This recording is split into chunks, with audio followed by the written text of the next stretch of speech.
That is scripture, though. You have to respect and honor your parents, both father and mother. You know, in some circles, it's mother and mother and father, depending on which communities you accept or reject. But if you're one of those all-inclusive individuals, you're supposed to respect all people based on their being made in the image of God. And everyone is made in the image of God according to the book of Genesis, written by supposed holy God-believing people. They wrote down some things that they either received orally through tradition or through ancient writings and revelation. You know, people who are seeking God in fervency and devotion and with earnestness. They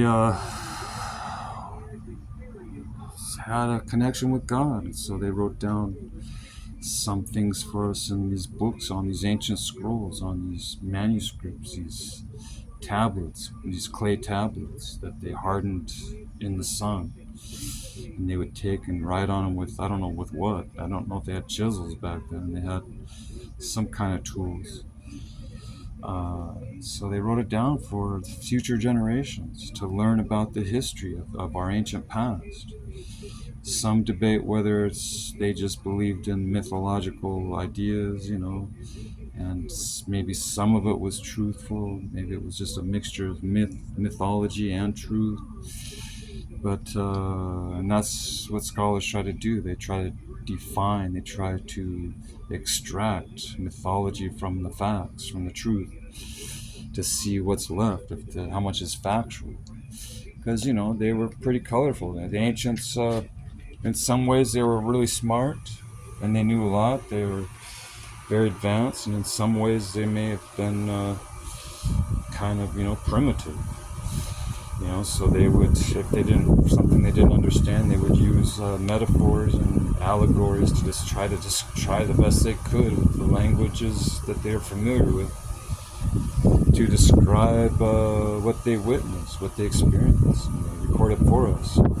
We have to try to decipher, interpret what they're trying to say to this generation, even the 20th, 21st century, and even to hopefully many more centuries. If nobody pushes that button to release any of these highly dangerous nuclear weapons. I hope there is a future generation. I want to live, man. I want to live to I want to live longer, and if it's not me that lives, I hope that my children live, and their children live, and their children's children live. That's what we're supposed to do. We're supposed to pass on a better future to our offspring. We're supposed to give them a better situation, not a worse situation, not an atmosphere contaminated by radioactive fallout material. We're supposed to leave them a clean environment. We're supposed to be caring and loving and concerned about, not that they would have it completely easy, because they have to learn some lessons too, obviously. That's what builds character. That's what gives them,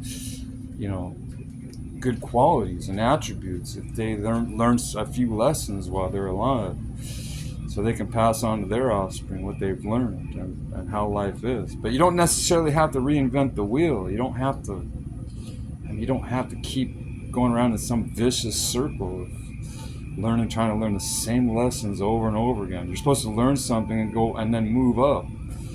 We're supposed to advance. Someone already created the wheel. They made it round for us. We don't drive on square wheels. We drive on round wheels. That's what gives us speed, and it gives us efficiency. Moving a little faster, moving more steadily, there's more stability.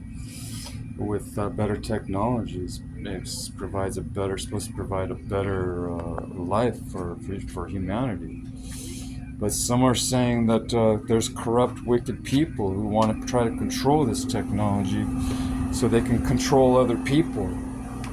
They want to control the whole population with this technology. They talk about it. They've been trying to do. They've been controlling people for thousands of years.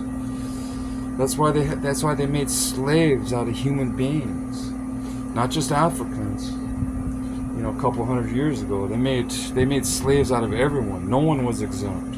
White people, red people, blue people. Everyone has had a history of being a slave. The Jews were slaves. The Egyptians were slaves. I'm sure the Greeks were even had a slave population too. The Romans definitely had slaves. They say the Romans had at least half of their population were slaves. So you see, slavery is not discretionary. It is. If you're not part of the elites or the in crowd, you're just you can earn. I suppose you can earn your way up to that level, but some people, they feel that that's their destiny from birth, to be special.